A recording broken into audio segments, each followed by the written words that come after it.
Donald Trump and Sarah Palin. Not since Caligula and his horse has there been a more ridiculous and fearsome duet.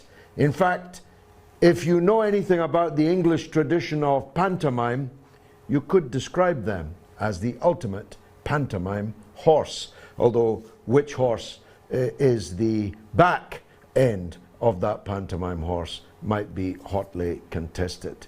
They are bonkers, berserk, uncontrolled, uncontrollable, highly dangerous, and they might soon have their finger on the nuclear trigger.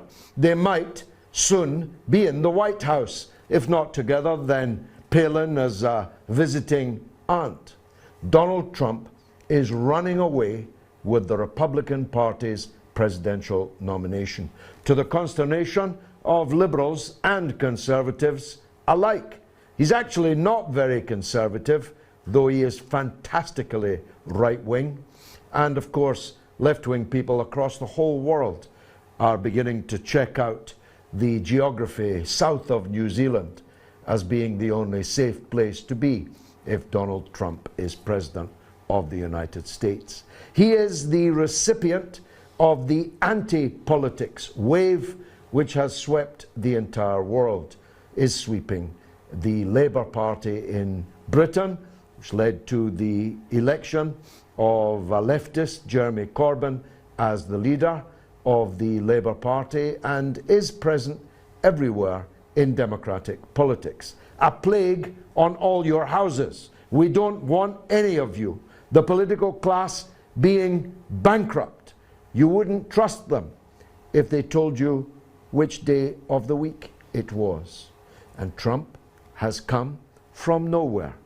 He was, of course, a successful businessman once, though never remotely as successful as he claimed, and he would have made more money if he'd left the very substantial legacy his father left him in the bank and gone off to play golf, which he much enjoys, buying up golf courses all over Britain, especially in Scotland. And here I must make a confession.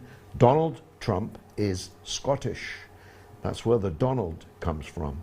He was appointed by the Scottish government, the devolved autonomous, near autonomous government in Scotland, as an honorary Scottish ambassador, but they have now withdrawn that. Not the least of the reasons being the truly remarkable rant, and he does rant like no one can rant. And he becomes simply out of control when he does.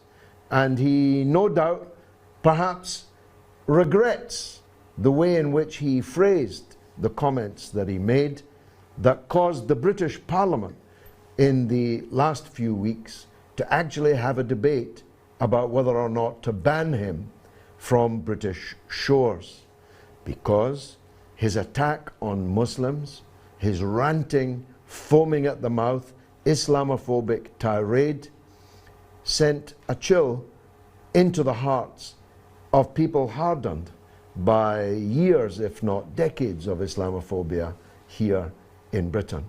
He wants to ban all Muslims from American soil, even American servicemen who happen to be Muslims would not be allowed back into the country on any strict or literal interpretation of the comments that he made. Now, if you were afraid already of Donald Trump, how much more afraid were you when onto the field came Sarah Palin, with a pitch to be his running mate, but if not, certainly a pitch to be his visiting aunt.